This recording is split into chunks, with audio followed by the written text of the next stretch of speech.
Esta es la frase central del día, la dijo el presidente de la República, Mauricio Macri. Hay gente enojada porque cuesta llegar a fin de mes, comentando una realidad.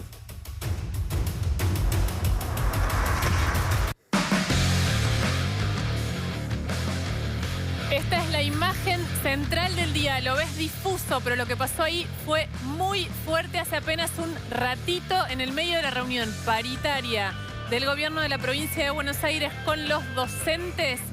Se terminó pudriendo todo. Tuvieron que llamar a un cuarto intermedio en el medio de acusaciones de Miguel Díaz de Udogba al director de educación, Gabriel Sanchezini. Ahora se sentaron de nuevo a la mesa y te vamos a contar lo que está pasando ahí en un ratito.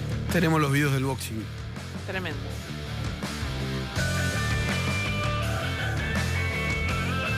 Buenas noches, bienvenidos a TN Central. Sí, hoy Gracias, estamos con calmos, mucha... no estamos como en la paritaria. No, exactamente. Ahora te vamos a mostrar los videos de lo que pasó ahí en la paritaria docente de la provincia de Buenos Aires.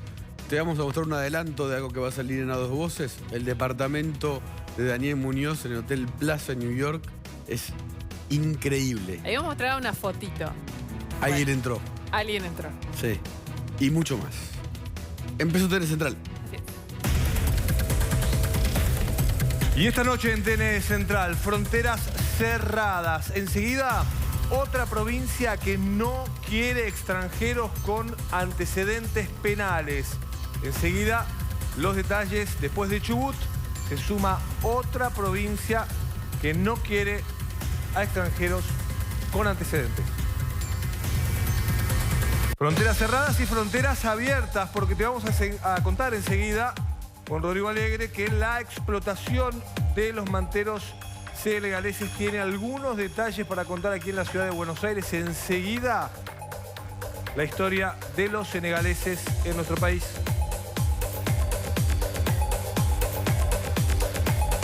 Y las cartas, enseguida la carta secreta que el Papa le respondió a Nicolás Maduro.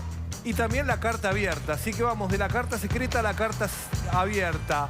Horacio González y los intelectuales de carta abierta apoyaron a Maduro hace minutos nada más en una conferencia. Enseguida te lo contamos. Y también en Venezuela vamos a estar hablando de la denuncia que hace la vicepresidenta de Venezuela del régimen de Maduro. Denuncia que está envenenada la ayuda internacional que quiere hacer ingresar el presidente interino Guaidó. Enseguida, Venezuela arde.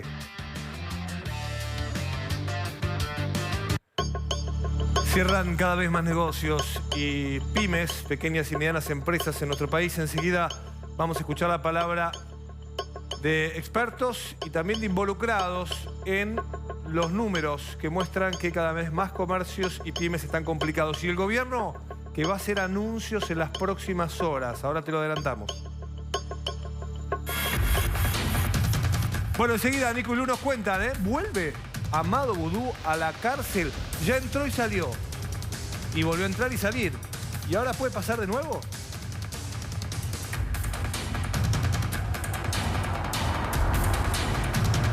El Y en un vestíbulo rato de este apartamento, vas a ver esto. el 1301.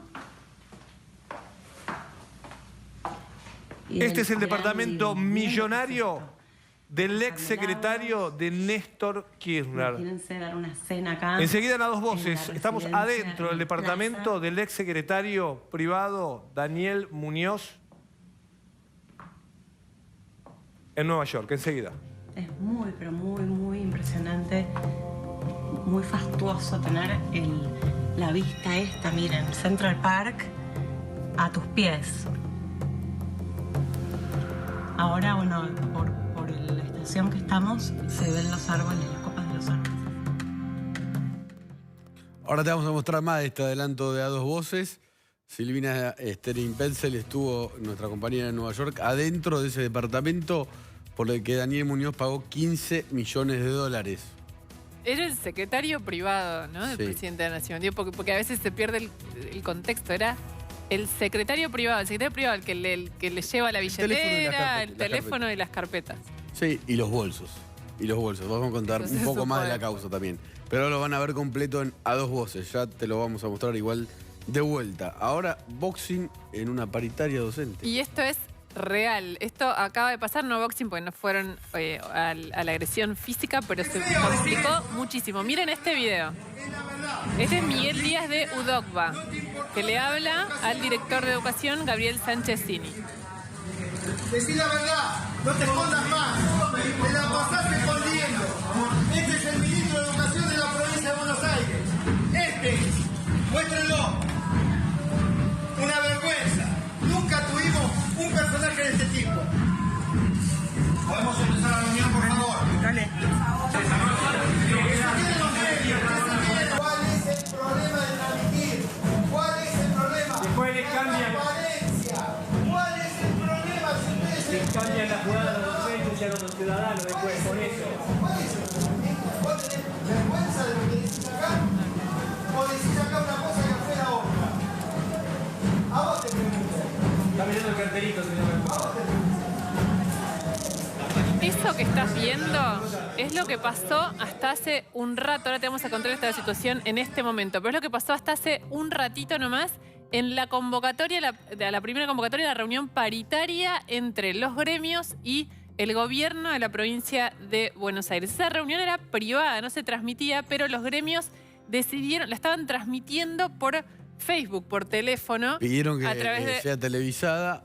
No es televisada, una paritaria. En ese o sentido, no sé. se puede, eso es una decisión que se puede tomar o no. Los gremios decían que sí. Bueno, se transmitió igual porque de hecho son estos videos los que permitieron conocer lo que estaba pasando ahí adentro cuando repentinamente, porque de hecho los propios compañeros de Miguel Díaz después le decían que se calme, pero Miguel Díaz empezó a subir el tono de la conversación hasta convertirla en una agresión personal contra el director de educación, que junto con Lacunza, el ministro de Hacienda de la provincia de Buenos Aires, acababan de hacer la oferta de la provincia para la paritaria docente para este año.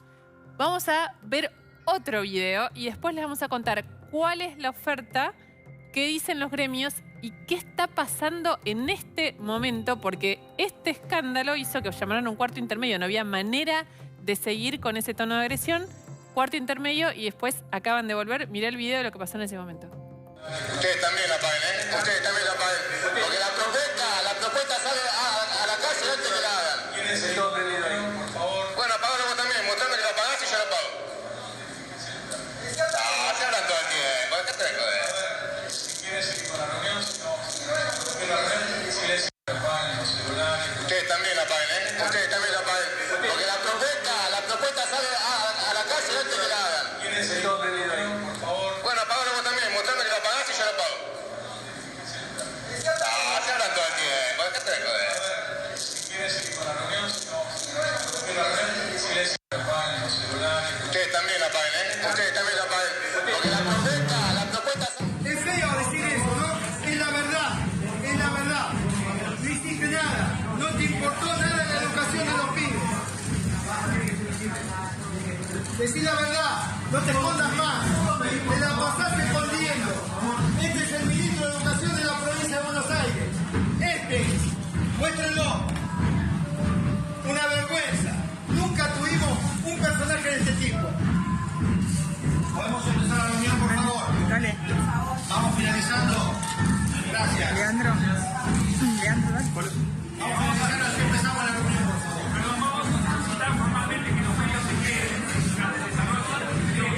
En el medio de esa tensión y de esa desconfianza mutua, porque si ustedes veían lo que estaba pasando ahí, era que no se transmitía en vivo. Obviamente había medios consignando, no es que eso era secreto pero hay tanta desconfianza mutua que los gremios acusaban al gobierno de que paren de grabar con sus celulares y el gobierno decía, señores, quedamos que esto no se transmitía, apaguen sus celulares. En ese contexto de desconfianza y agresividad empezó la reunión que, después de haberse comunicado la oferta, derivó en esto que decimos que empezó con una agresión personal de Miguel Díaz de UDOCVA hacia el director de Educación de la provincia, Gabriel Sánchez-Cini. Dos datos vamos a ver y ahora les vamos a contar qué está pasando en este momento. ¿Cuál es la oferta? Los gremios, antes de entrar, la paritaria de la provincia de Buenos Aires se empieza a contabilizar a partir de marzo. El último aumento de la paritaria, que nunca se firmó el año pasado, o sea, no hubo acuerdo, pero se les aumentó igual el sueldo hasta febrero, que cerró en un 32%. Ese fue el aumento docente que hubo en la provincia de Buenos Aires en el año pasado. Esa paritaria nunca se firmó, no se acordó con los gremios, estuvieron en conflicto todo el año. ¿Qué es lo que quiere el gobierno de la provincia ahora? Lo que les dice es, firmemos la paritaria 2019, arranquemos las clases. ¿Qué es lo que dicen los gremios? Tienen un punto que es, nosotros recibimos el 32%, pero la inflación fue muchísimo mayor. Queremos compensar lo que perdimos, lo que nuestro salario se depreció en 2018. Queremos esa recomposición de un 15% por el 2018 y después queremos la proyección de la inflación y la actualización automática. ¿Qué ofreció el gobierno? Atentos con esto, porque la propuesta del gobierno cambió mucho de la que se había anunciado y la que habían propuesto en diciembre. El gobierno les dijo, empecemos las clases, firmemos 2019, después vemos esa recomposición de 2018, pero pongámonos de acuerdo en arrancar las clases y en que firmemos la paritaria 2019, que no nos pase lo mismo. ¿Cuál es la propuesta? Bueno, fue muy innovadora en relación a la anterior, que es, les actualizamos mes a mes. O sea, empieza en marzo, la paritaria se les va actualizando. Si la inflación es el 5, es el 5 el aumento que van a recibir. Todo eso durante el primer trimestre, los 2 segundos trimestres se actualiza por inflación cada 3 meses. Esa es la propuesta, o sea, es gatillo automático mes a mes y en ese sentido se están sentando ahora de vuelta a la mesa 2030, volvieron a bajar las aguas y a conversar de nuevo. Ahora, más allá de cómo termine la paritaria, de cuál haya sido la propuesta del gobierno de la provincia de Buenos Aires y qué es lo que quieren los gremios docentes, hay un hecho. Eso que vimos está mal. Los gremios docentes representan a los trabajadores docentes, no todos, a todos los trabajadores docentes. La verdad que UDOCBA, ¿no? Miguel Ángel Díaz, siempre fue de los menos virulentos. Esta vez atacó personalmente a Sánchezín y siempre con nosotros ha hablado de forma cordial.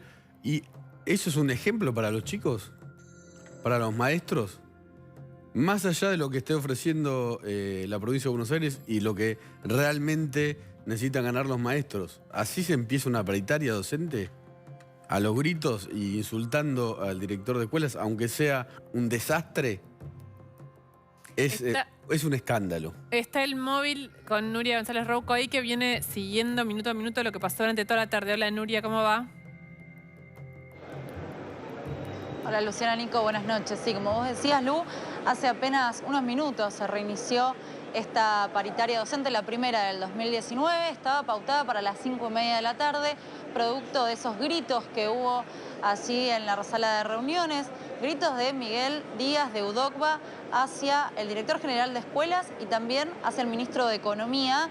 Ahí se pidió que por favor se llame un cuarto intermedio. Desde el gobierno pidieron este cuarto intermedio para tratar de calmar un poco las aguas y volver a sentarse. Al principio no se sabía si eso iba a volver a hacer en el día de hoy o si lo iban a pasar para otro día. Casi 2 horas de cuarto intermedio duró este tiempo y recién ahora se volvieron a sentar en la mesa paritaria a discutir la paritaria 2019 con esta propuesta que recién ustedes estaban repasando, atarla a la inflación de acuerdo al INDEC, así que habrá que esperar qué es lo que dicen los gremios, si es que aceptan esta propuesta o si bien van a esperar una nueva propuesta por parte del gobierno. Lo que ellos querían, además de esto, es tener una recomposición salarial de acuerdo a la paritaria del 2018. Habrá a ver qué sucede cuando termine esta reunión. Así es, Nuria, recién, cuando retomaron la conversación, Miguel Díaz ya no habló Petrochini, según tenemos entendido, y ahora está hablando Baradel, pero los gremios, la postura hasta ahora es, más allá de la propuesta 2019, se están basando en recompongan 2018 si quieren que hablemos de 2019. Sin educación lo están haciendo, o lo empezaron a hacer. Con mala educación. Sí. Franco Mercuriali. Hola Nico, hola Lu, ¿cómo están? Saben que el Fondo Monetario Internacional viene teniendo varias reuniones con dirigentes políticos de la oposición. Hoy el encuentro fue con el gobernador de Salta, con Urtubey, que es además precandidato a presidente de la Nación. Urtubey habló con Cardaleri, uno de los referentes importantes del Fondo Monetario. El fondo quiere escuchar qué piensa la oposición y además, si Macri pierde las elecciones, qué va a hacer la oposición con el acuerdo del Fondo Monetario. El gobernador tiene la postura de que hay que ir hacia una agenda de crecimiento económico porque la deuda con el fondo es el 15%, pero hay otras deudas que tiene la Argentina y por lo tanto la única manera es con crecimiento y por otro lado dijo que compartía esta idea de déficit cero que tiene el gobierno actual. Hoy fue un día de marchas y de protestas y hubo organizaciones sociales y políticas. Muchos van a ser candidatos en las próximas elecciones, como Alderete de la Corriente Clasista Combativa, como Daniel Menéndez de Barrios de Pie, o el propio Grabois de la Corriente de Trabajadores de la Economía Popular. Estuvieron frente al Ministerio de Desarrollo y ya cerca de la 1 desalojaron lo que fue el centro de la ciudad de Buenos Aires, sobre todo la 9 de julio y la avenida Belgrano. Pero dejaron casi 100 micros multados por la ciudad de Buenos Aires por estacionarlos mal. Y un diputado de Cambiemos que dice que quiere proponer un proyecto de ley que si cortan la calle le quiten los planes. Polémico. Macri viajó en helicóptero a Uruguay. Se encontró con el presidente uruguayo Tabaré Vázquez para hablar de varios temas, puntualmente temas de comercio, pero sobre todo el tema Venezuela. Consiguió un cambio importante del presidente uruguayo, que hasta ahora venía manteniendo distancia, ¿no? A diferencia del resto de los países de la región, que habían no solamente aceptado a Guaidó como presidente interino, sino que repudian el régimen de Maduro. Esta vez Tabaré Vázquez decidió acompañar a Mauricio Macri en una declaración en la cual piden elecciones libres y confiables en Venezuela, y esto quiere decir la salida de Maduro. Por otro lado, Tabaré Vázquez tiene un frente interno complicado porque en el Congreso cuestionan los negocios del hijo del presidente uruguayo, de Tabaré Vázquez, con el chavismo. Macri habló hoy, hizo una autocrítica, vamos a escucharlo, con una radio allí en la provincia de San Luis, sobre la situación económica que afecta a los argentinos. Hay gente enojada, yo diría que además mucha gente angustiada porque cuesta más llegar a fin de mes, porque bueno, nos hemos chocado con una realidad, que la Argentina venía hace muchos años viviendo por arriba de sus posibilidades, que el golpe que nos hemos dado después de que veníamos 9 trimestres consecutivos de crecimiento ha sido duro el año pasado, pero que hoy ya está empezando a bajar la inflación. Lentamente va a empezar a mejorar la actividad económica y que esperamos que eso nos lleve a un crecimiento ya cada vez más sólido.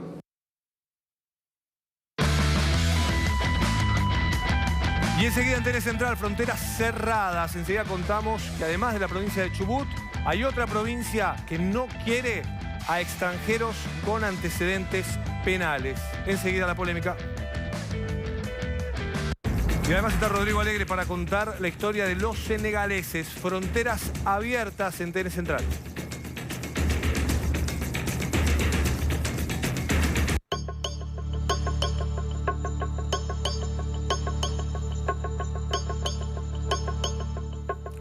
Lo contábamos esta semana, ¿no? El cierre, los informes por los cierres de los negocios, los locales comerciales que, según varios estudios, no fue el único que contamos el otro día, cerraron entre Ciudad de Buenos Aires y conurbano y algunos distritos del conurbano 82 negocios por día. Y estas cifras son también, según estos estudios, alarmantes en las pymes, ¿no, Franco? Sí, exactamente. El gobierno viene tomando nota de esto con preocupación y va a haber las próximas horas un anuncio que van a hacer el ministro de Producción e Industria, Dante Sica, el ministro de Agroindustria, Luis Miguel Echeverre, y el presidente de la Nación probablemente también en las próximas horas sea parte de este anuncio de medidas que alivien a las pymes. Es todo polémico porque India, ¿no? antes de irse a la India va a ser el anuncio. Exactamente. Elisa Carrillo sigue el tema muy de cerca. Sí, pero esta semana se conoció, por ejemplo, la presión de la AFIP, ¿no? Que a partir del mes de marzo va a aumentar la tasa de interés y hay muchas pymes ahogadas para pagar impuestos, que deben impuestos, y esta presión de la AFIP parece ir a contramano de los anuncios que van a hacer el día de mañana. Vamos a hablar del tema, ¿no? Con dos personas. Una es Ariel Aguilar, que es de la Conferencia General Empresaria, y también con José Urtubey de la Unión Industrial. No sé con cuál de los dos arrancamos. Arrancamos con Ariel, que hicieron el estudio, ¿no? Sobre las pymes, sobre todo. ¿Cómo va? Buenas noches. Buenas noches, Luciana. Buenas noches, Nicolás. ¿Cómo están? Bueno, ¿cuál es la situación? Otro día hablamos de los comercios. ¿Cuál es la situación de las pymes en este momento, sobre todo tratando de mirar el último año, ¿no? La foto de ahora y la película del último año. No, claramente las condiciones empeoraron. Este número que nosotros decimos que están cerrando 25 pymes por día. Ayer escuchaba al Vasco de Mendiguren que también él hablaba de 50 pymes. Yo no tengo ese número. Lo que sí está claro que cerraron 10.000 pymes ya.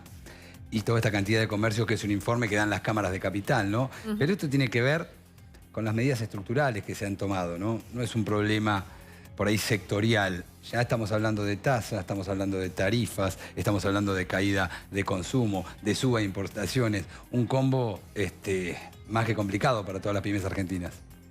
¿Y hay desde el Estado alguna, digamos, porque lo que está pasando, digamos, las tarifas, obviamente la situación económica tuvo un quiebre y un desmadre el año pasado muy importante, pero como dice usted recién, es un combo de situaciones. Desde el gobierno, ¿tienen alguna respuesta, algún paliativo a esta situación? Es que, Luciana, diálogo tenemos, pero esto no se soluciona con diálogo. Se soluciona con políticas estructurales. Como no se soluciona, si querés podemos discutir una baja de impuestos, pero no es el problema central que tenemos. Los problemas centrales pasan por otro lado. No es que no tengamos que discutir la carga tributaria, pero no lo pongamos en el lugar central, porque de verdad estas políticas estructurales nos están cerrando. Vos fíjate lo que está sucediendo con el uso de la capacidad instalada. A ver, el 56,3% se está utilizando.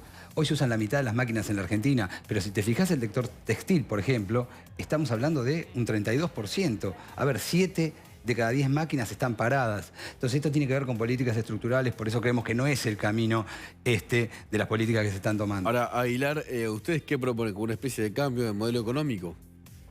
Claramente queremos un modelo industrialista, sí, Nicolás. Sí, claramente, porque cuando nos hablan de la macroeconomía, la verdad que lo que sucede en la vida real es otra cosa. Las pymes cierran, los puestos, 127.000 empleos del sector industrial, Nicolás. O sea, claramente no es el camino. Este rumbo económico, por lo menos en sentido productivo, no es el que tenemos que tomar. No podemos seguir cerrando empresas, porque es esto que vos ves después de los comercios, porque los comercios son la consecuencia. Después cierran las industrias, porque son los clientes nuestros, ¿no? En muchos de los casos. Sí, estamos con José Urtubey de la Unión Industrial Argentina. La pregunta es un poco la misma. Digamos, es como si todas estas cifras fueran condensando, reflejando lo que se anunciaba que podía pasar después de la devaluación, las tasas altas, la carga impositiva que estuvo siempre y las tarifas. Eso, ¿ustedes cuál es el panorama o el diagnóstico que tienen de la situación ahora? Bueno, en realidad, no solo después de la devaluación, en el mismo programa en TN Central, yo lo vengo diciendo hace 2 años, me parece que hay una política, ya diría, antiindustrial, porque era previsible, era una crónica anunciada que íbamos a terminar en este sentido, porque la forma de contener la inflación, la forma de realizar cambios que eran necesarios en la economía argentina, el gobierno nacional entendió que debía ser a costa de la producción y solo con un miramiento financiero. Nosotros lo que estamos pidiendo es que haya una mirada no financiera, sino una mirada productiva. Es decir, no te olvides, en el año 2016 ya estuvieron las tasas de referencia del Banco Central al 38%. No es la primera vez que vemos tasas estrafalarias. Me parece que lo que necesitamos ahora es justamente empezar con un proyecto desarrollista que permita inclusive afrontar las obligaciones a futuro. Si seguimos en el ajuste, fíjate lo que pasó con Vaca Muerta. El gobierno el año pasado nos decía, la economía argentina tiene 2 pulmotores. Uno es el agro y otro es Vaca Muerta. Bueno, el agro depende del clima. Nosotros les veníamos diciendo que tenemos que tener una estructura productiva mucho más amplificada en lo que hace a las políticas públicas. Vaca Muerta, hace una semana nos enteramos que con el cambio de reglas de juego, las inversiones que estaban previstas a un ritmo determinado van a estar dilatadas. Con lo cual el pulmotor ya quedó a medias. ¿Sabes lo que yo veo?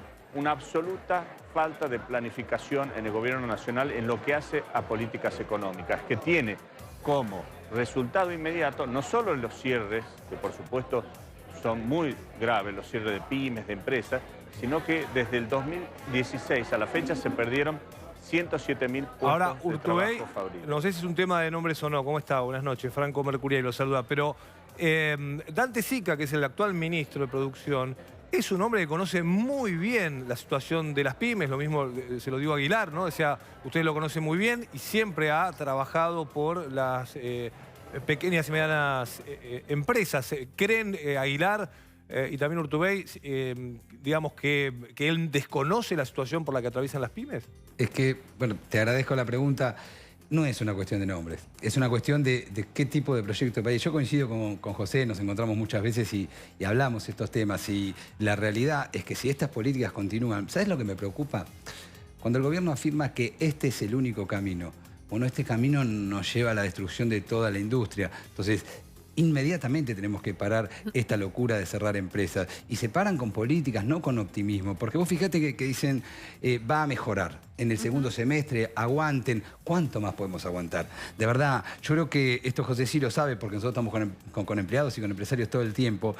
Y llegar a la fábrica y no tener trabajo, llegar a una fábrica y tener que decir te reduzco un día. Esto es una situación que es bastante desagradable para los empresarios, pero además nada incluye más que la industria. Entonces, hace un ratito hablaban del tema de los planes.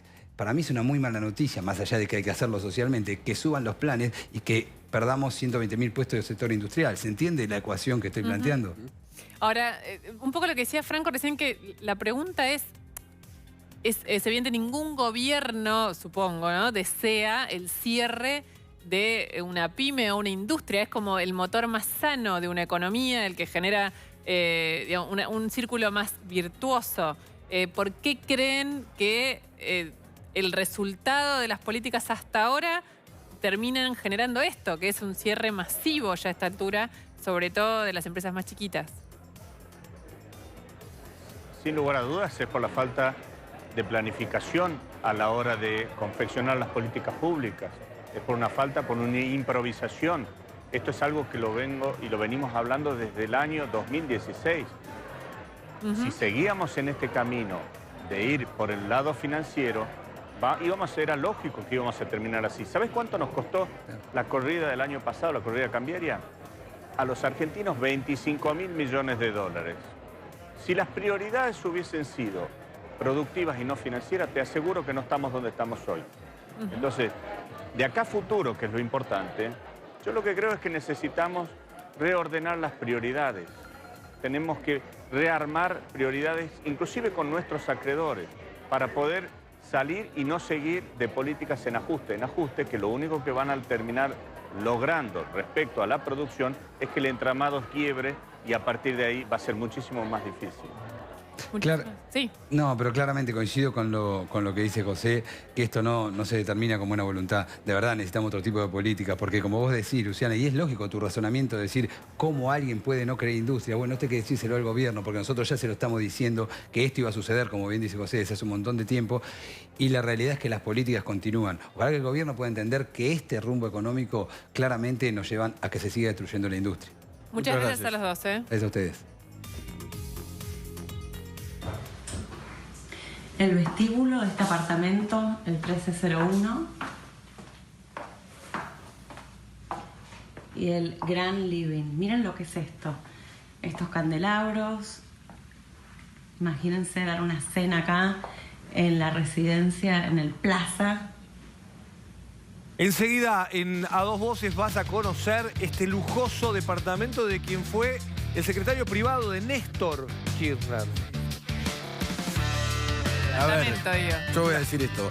En el 2009, cuando Daniel Muñoz dejó de ser empleado público, lo fue durante toda su vida. Antes fue taxista y antes trabajó en el estudio contable del contador de los Kirchner. Se fue con 400.000 pesos, un terreno en Mar del Plata y un Ford Focus. Y una casa por enriquecimiento ilícito. Después se supo.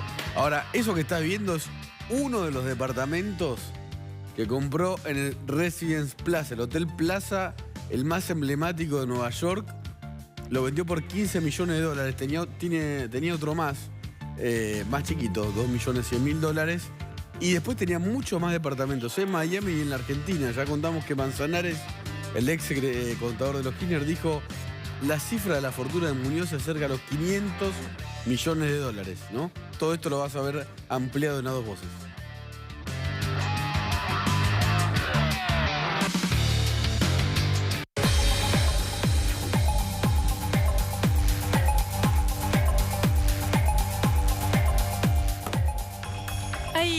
Bueno, ahora vamos a hablar con un funcionario al respecto, pero hay dos, por lo menos, ideas, proyectos de la provincia de Chubut y de Tierra del Fuego, como mínimo, curiosos. ¿Por qué? Porque entran en este debate público que se generó, sobre todo a partir de una decisión política del gobierno, de ser más severos con la aplicación de la ley de migraciones a extranjeros, en lo que tiene que ver con, sobre todo, con la gente que delinque. Claro. ¿No? Si delinquís en la Argentina, la ley permite que esa persona al extranjero Expulsarla. sea expulsada. Exacto. ¿Pero De hecho, qué hace pasa en poco hubo un Chubut? caso muy polémico, muy cuestionado por mucha gente, una chica peruana que había efectivamente tenido una condena, la había cumplido por narcomenudeo, pero tenía sus hijos acá y la deportaron. Otro día lo podemos contar más largo. Pero en estas provincias lo que dicen es que quieren expulsar a los extranjeros que tengan antecedentes penales. O sea, vos, Nicolás, suponete Sí. que naciste en Uruguay. Uruguay. Sí. Y la provincia de Chubut o de Tierra del Fuego se enteran que en Uruguay Que tengo antecedentes. hiciste narcomenudeo. Tengo antecedentes. Esto es serio. La provincia dice que quieren hacer proyectos al respecto para que no puedas quedarte en la provincia. Cosa que, ahora vamos a ver unos informes, pero en términos generales está restringido completamente por la Constitución. Pero no es que la provincia te puede sacar. En todo caso, el país te puede aplicar la ley de migraciones. Ahora lo vamos a explicar. Pero podemos hablar por teléfono con José Luis Álvarez, que es el ministro de Gobierno de Tierra del Fuego, que son quienes están detrás de esta idea. ¿Cómo le va? Buenas noches. ¿Cómo le va? Buenas noches, Nicolás. Y no escuché su nombre, disculpe. Luciana, ¿cómo le va? Luciana, ¿cómo le va? Están Rodrigo Alegre y Franco Mercuriali también. A ver, sí, dígame. sí, Una no, consulta. a ver, ¿por qué el gobierno de Tierra del Fuego quiere expulsar o que se pueda expulsar a extranjeros con antecedentes? A ver, nosotros estamos planteando la vigencia de la ley migratoria. No pensamos en modificar la ley migratoria. Lo que se plantea la provincia es elaborar una herramienta que es en conjunto con las autoridades federales, porque el régimen migratorio es federal, que permita tener injerencia en la determinación, en el ingreso a la provincia de aquellas personas que vengan con antecedentes penales. Y aquellos extranjeros que cometan delitos y que sean condenados en la provincia, sean expulsados. Claro. Esa es la situación, que es lo que está vigente y que está dentro del marco constitucional. Álvarez, eso le iba a decir. ¿Ustedes chequearon el ámbito constitucional? Porque la provincia como tal no sería el ámbito de aplicación de esa norma. En todo caso, ustedes podrían informar a Migraciones si hay algún ciudadano con antecedentes extranjeros que consideren que Migraciones puede estudiar deportarlo. En el contexto de lo que es el derecho constitucional federal, existen la consultación federal en cuanto a la distribución de competencias. Uno puede hacer un convenio con Migraciones, así como existen los ministerios de trabajo, por ejemplo, en las provincias. A ver, Álvarez, lo que nosotros hablamos con gente, y ahora vamos a escuchar a algunos, lo que usted está diciendo no es así. Según las leyes y expertos en el tema, la nación en todo caso debería modificar esta regla para que extranjeros con antecedentes sean expulsados. Además, expulsados de donde, de Tierra del Fuego, y se van a Santa Cruz, supongamos. Nosotros nos planteamos que vamos a hacer digamos, no somos un Estado independiente. La provincia de Tierra del Fuego no es un Estado independiente. Es generar un marco de reciprocidad y colaboración con las autoridades migratorias para la aplicación de la norma y agilización de los trámites. No estamos planteando una subversión del régimen constitucional. ¿Y por qué un extranjero con antecedentes no puede estar en Tierra del Fuego? Un extranjero en el país no debería poder estar. En realidad no estamos hablando de Tierra del Fuego. Estamos hablando del país en su totalidad, y nosotros en el momento en que viene dirigido a la provincia, verificar si esos antecedentes no están de acuerdo con la ley migratoria e impedir el ingreso. Es decir, en coordinación junto con las autoridades migratorias. Álvarez, le hago una pregunta. Suena raro, suena a política, le digo la verdad, el movimiento, porque tal cual usted lo está diciendo, no queda muy claro por qué la provincia está buscando un anuncio a un movimiento específico, si tal cual usted dice en este momento rige una ley, es un ámbito federal, y hoy mismo si usted ve a un extranjero con antecedentes que le parece que está de modo irregular en la Argentina, le puede informar a Migraciones y está toda la ley vigente amparándolo para que lo haga, pero estos regímenes tiene que ver con la posibilidad de invertir recursos provinciales en la lucha contra lo que nosotros tenemos, el crimen organizado y el narcotráfico en Tierra del Fuego. Nosotros necesitamos invertir recursos provinciales, dado que los federales son escasos e insuficientes, para lograr estos objetivos. No se trata de, volvemos a lo mismo, somos una provincia respetuosa de las leyes y lo que queremos es invertir recursos provinciales en coordinación con las autoridades migratorias. Ahora, Álvarez, perdón, Sí. que un extranjero tenga antecedentes o un argentino tenga antecedentes, no lo transforma en un integrante de una organización criminal. Sí, no es cierto que, bueno, no es por eso. Yo tengo una realidad, Nicolás, que tiene que ver con que todas las causas que tengo en el juzgado federal de la zona norte de Río Grande son extranjeros y están con causas por narcotráfico. Entonces, nosotros vemos que hay una realidad que es el aumento creciente, sobre todo en la zona norte de la provincia, de extranjeros que vienen a cometer delitos, y nosotros tomamos nota de esto y queremos evitar muchas prácticas que tienen que ver con el fraude a las leyes migratorias. Por ejemplo, nosotros colaboramos con migraciones inclusive desde el registro civil cuando vienen a casarse personas extranjeras con nacionales y que al mes siguiente se están divorciando para lograr la residencia. Entonces hay una intención de fraude a la ley de parte de este tipo de organizaciones que vienen a delinquir, en la cual la provincia quiere tener más facultades y creemos que es insuficiente la estructura que tenemos hoy. Queremos poder combatir este tipo de crimen. Nada más. Le agradecemos la comunicación y la explicación, Álvarez. Bueno, espero haber satisfecho sus dudas. Hasta luego. Gracias, buenas noches.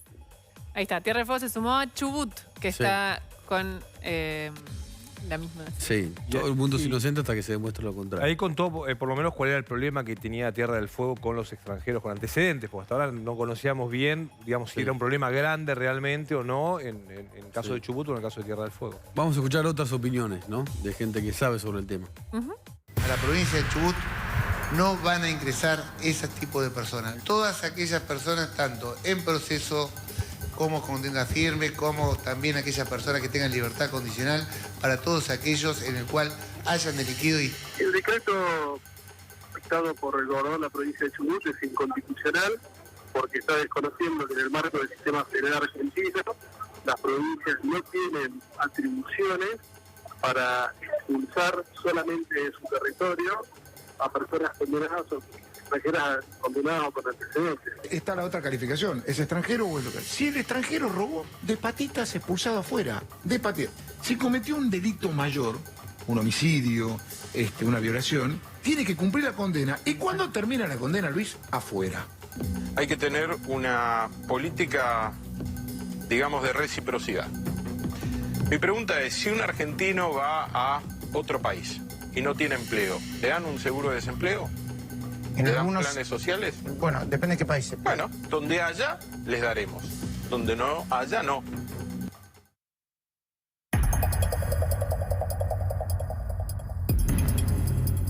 Y ahora estamos con Rodrigo Alegre para hablar de otros extranjeros, ¿no? Que están llegando al país, algunos por la fuerza para ser utilizados por mafias y otros porque quieren venir a trabajar acá, que son los senegaleses. Claro, sí, a ver, Nico, en las últimas horas, Lu, lo que pasó fue que se desbarató una banda que lo que hacía era traficar inmigrantes de Senegal hacia la Argentina. Traficar inmigrantes, ese es el delito que le estaban imputando. Una denuncia que arranca el año pasado con un ciudadano senegalés que en la entrevista en la Dirección Nacional de Migraciones empieza a contar cómo fue el derrotero para llegar a la Argentina y que él tuvo que pagar y que había un cabeza de serpiente, se dice, en la mafia china. Bueno, acá es un cabecilla que era senegalés, que tenía 19 años en la Argentina, tiene 19 años en la Argentina, está detenido junto a otro cómplice, lo detuvieron el día de ayer. La investigación la lleva adelante el juzgado federal número 8 de la capital federal, es el doctor Marcelo Martínez de Giorgi. Sí. A ver, ¿cómo entraban? Ingresaban con pasaporte falso a Ecuador desde Senegal. Desde Senegal entraban a Ecuador con un pasaporte falso de Gambia, que está al sur de Senegal. Gambia es una dictadura que terminó durante 22 años y que terminó en el año 2017. Sí. Entraban con ese pasaporte falso a Ecuador. De ahí lo llevaban hasta Perú.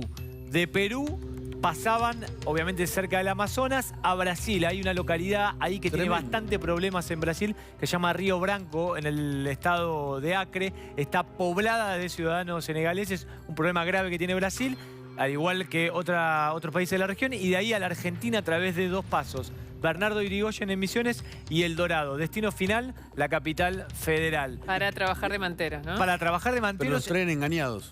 No, a ver, ¿por qué no es trata de personas y por qué es tráfico de inmigrantes? Porque muchos de ellos voluntariamente querían venir a la Argentina. Tienen que pagar $6.000, $3.000 en el inicio del viaje y $6.000. Es muchísima plata para una persona para un sueldo exacto, de Senegal. Juntar $6.000 es algo... Increíble. Terminaban en la capital federal. Los dos detenidos son de Bahía Blanca y Montehermoso. ¿Por qué? Porque en ese lugar en particular había un depósito con mercadería, mucha mercadería que secuestró la Policía Federal, mercadería que había entrado de manera ilegal a la Argentina y que ellos vendían en la capital federal, pero también en temporada en Montehermoso y Bahía Blanca. Las dos personas que están detenidas son referentes claves de la comunidad senegalesa, son muy conocidos, están detenidos, mañana van a ser indagados por el juez Marcelo Martínez Di Giorgi. Y, a ver... ¿Cuatro países pasaban? 4 países. A ver, ¿por qué decimos que, o sea, hasta ahora los ciudadanos son todos senegaleses? La justicia no descarta que haya una pata argentina porque el derrotero es largo. Sí, claro, dijiste y es Ecuador, una organización transnacional, Perú, digamos. Brasil y entra a la Argentina con pasaporte falso. No salen supuestamente de Dakar, que es la capital de Senegal. No se sabe si con el pasaporte legal. En el medio le dan el trucho. No, el pasaporte es claro, salen con el pasaporte, salen de Senegal, pero con un pasaporte trucho de Gambia, una dictadura. ¿Por qué te digo lo de la dictadura? Porque cuando llegan a la Argentina piden refugio porque no pueden tener la residencia, porque dicen que vienen corridos de una dictadura militar durante 22 años y que quieren el refugio en el país. Le dan el refugio. Eso te iba a preguntar, ¿cómo le dan el refugio? No, ahí le dan el refugio y se quedan en la Argentina y después empiezan a tramitar lo que llama la residencia precaria o la provisoria que hemos hablado. Durante mucho tiempo y después, obviamente, con los hijos y el tema de la constitución familiar. A ver, esta banda hasta ahora tiene acreditada que 76 personas ingresaron a la Argentina en el último año, 2018, a través de esta organización. Acreditadas. Creen que hay muchas muy sofisticada la personas más. Muchas personas más creen que son las que ingresaron. Hasta ahora hay una muestra, digo, porque son los que pudieron, recapitular y identificar, de 76 casos. Gracias, Rodrigo Alegre. Algo está pasando en Senegal y también en la Argentina, ¿no? ¿Amadou Oudou vuelve a la cárcel? Hay gente del kirchnerismo que está defendiendo a Maduro. Sí. ¿Por qué no se van a vivir a Caracas? Después de la tanda. Después de la tanda. Mucha correspondencia. Sí, parece no todo en la vida son redes sociales. La carta robada de Edgar Allan Poe, parece, ¿no? El cuento ese. Un día de cartas. Bueno, ustedes saben que los intelectuales de Carta Abierta, que este grupo, digamos, kirchnerista que nació en el 2008 en apoyo a Cristina, cuando se enfrentó con el campo, que aparece de vez en cuando, ¿no? Bueno, hoy tuvo un encuentro, una reunión para respaldar al régimen de Maduro. Habló básicamente de que el imperialismo de Trump buscaba invadir Venezuela. Bueno, utilizó muchos argumentos de los cuales utiliza el chavismo para defender a Maduro. No fue nada nuevo, ya había algunos intelectuales en Estados Unidos que también habían criticado a Trump por intervenir en Venezuela, como Noam Chomsky, entre otros, y que están muy alineados con estos intelectuales de Carta Abierta que hoy se expresaron de esta manera, apoyando a Maduro. Ya lo había hecho también otros sectores del kirchnerismo, como el propio Grabois, en una marcha hace algunas semanas en la Facultad de Derecho, y en la embajada respaldando el régimen de Maduro. No es solo lo hizo Cristina Trump. públicamente, pero sí muchos sectores cercanos a ella. Claro, no es solo Trump, ¿no? Trump tal vez sea el presidente que más fuerte impulsa las acciones contra Maduro, pero casi toda la Unión Europea coincide, ¿no? Sí. Ahora parece que también Bueno, Macri Uruguay, apenas asumió, ya tenía en la cabeza buscar la salida de Maduro, ¿no? Y pero en ese momento gobernaba Obama, no Trump. Sí, el gobierno tiene fue su primera, si se quiere, su primera posicionamiento político fue con Venezuela, apenas asumió, pero es cierto que también ha ido entrando en línea con Estados Unidos y que Brasil también se subió a esto. Y con los venezolanos, que también están marchando en Venezuela pidiendo que se vaya Maduro, y con los venezolanos más de 3 millones que se fueron de Venezuela. Sí. Ayer Maduro dio una entrevista a la BBC que fue increíble las cosas que dijo, que en su país no había pobreza, que esto era intento de una invasión norteamericana y que estaba lleno de gente que quería ir a Venezuela a vivir. Tenemos 300.000 italianos. Estás viendo, mirá. Sí, 300.000 italianos, 300.000 españoles, 1 millón de árabes, todos quieren venir a Venezuela, decía Maduro a la BBC. No, fue... Que vayan. Fue increíble. Digamos, negó que los venezolanos porque realmente... salieran de su país. Y esto lo pueden ver todos los argentinos en comercio, restaurantes, estaciones de servicio. En un montón de lugares que te cruzás con los venezolanos que vienen y te cuentan lo que están viviendo. No, y detrás de esto hay un drama humanitario. O sea, un drama de una sociedad entera que va a vivir una grieta real, ¿no? De toda su vida. Esta generación por lo que están viviendo ahora en Venezuela. Aplauden lo de Carta Abierta. Yo es una propuesta, una opinión personal. Váyanse a Caracas, ¿no? A vivir. O a ver. Yo no sé cuánto viajaron a Caracas. De ellos. ¿Cuántos conocen cómo está la situación, ¿no? Exactamente. Los venezolanos tal vez la niegan, como se negó muchas veces situaciones aquí en la Argentina. Son ¿no? intelectuales. No hay pobreza. No, lo grave es que se justifican situaciones inaceptables en pos de objetivos internacionales macro y a veces una situación como esta es totalmente de acuerdo. Inaceptable. No importa Trump y Estados Unidos ni el imperialismo, acá hay venezolanos que están muriendo de hambre desde hace años, ¿no? Años, no semanas o meses. ¿Y qué pasó con el Papa? Y mientras tanto se conoció, o el Papa dejó trascender a través del diario italiano Corriere della Sera, que le había respondido una carta a Maduro y en términos, digamos, duros. Primero porque no lo llama presidente, sino que le llama señor Maduro.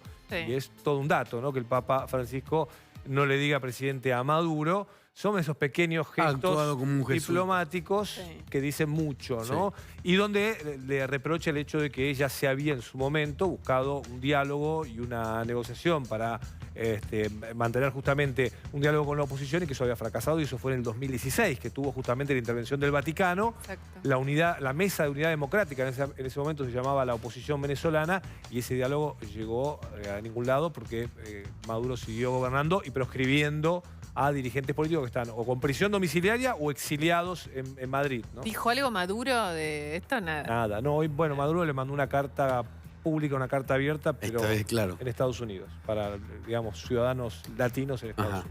Bueno. No, al Papa llegó a Italia y no le mandó nada. No, a los de carta abierta no los mandó nada. Y por ahí ellos le contestan. ahí puede haber un ida y vuelta.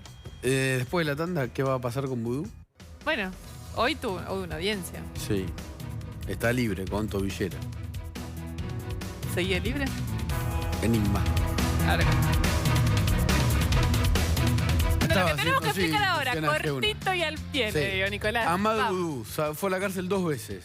Salió 2 veces. La segunda, súper polémica, porque ya estaba condenado por un tribunal oral por haberse adueñado el 70% de la imprenta privada de billetes chicones calcográfica de modo ilegal. Así es. Lo que pasó fue que encontraron otro argumento desde la defensa para decir que ya no había riesgo de obstaculización del proceso. El tribunal... Básicamente lo que encontraron es que cambió un juez del tribunal, no importa. entró otra jueza... Dijimos cortito y al pie. Sí. Entonces, el tribunal ahí sí lo excarceló. Eso fue apelado, no por la fiscalía, sino por las querellas. No por la fiscalía. Y hoy fue la audiencia en donde Vudú tenía que argumentar su postura y sus abogados, y lo mismo la UIF y la OA. Oficina Anticorrupción, sí. Así es. Presentaron escritos, no fueron representantes del Estado. Pero, ¿qué pasa ahora? La que decide es la Cámara de Casación. La Cámara de Casación puede decir rápido, puede decir lento.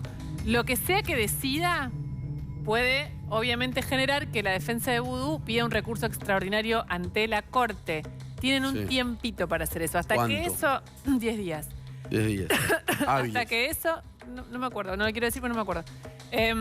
Hasta que eso no esté firme, suponiendo que decidan que vuelva a prisión, no volvería a prisión. Pero en ese sentido, lo que es clave es el fallo de casación, que va a definir nuevamente el destino de la libertad de Vudú. Yo apuesto tal vez salga mañana y el fallo diga que Ahmad Vudú vuelve a la cárcel, pero es una especulación. Puede suceder.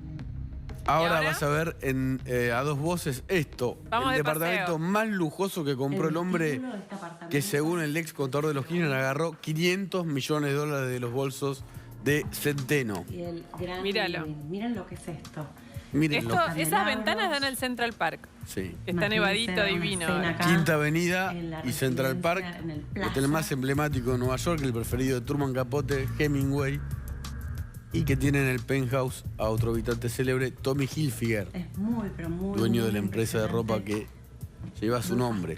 Ahí compró la vista esta, 2 departamentos. Central Park.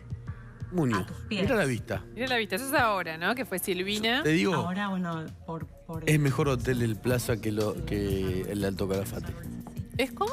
Es mejor hotel el Plaza que el Alto Calafate. Qué duda te cabe. Bueno. Yo te cambio, así que si vos estás en una habitación del Plaza y yo una de Alto Los Calafate, jefes de Muñoz tenían las habitaciones del Alto Calafate y Muñoz compró en el Plaza. No tenemos que ir, son las 10 de la noche. Sí, quédense en A Dos Cortito. Voces porque lo que acaban de ver va a ser más extenso y está además de Bonelli con la ruta de los 500 millones de Daniel el Gordo Muñoz, así le decían. Y nosotros nos vamos. Chau, hasta mañana, que descansen.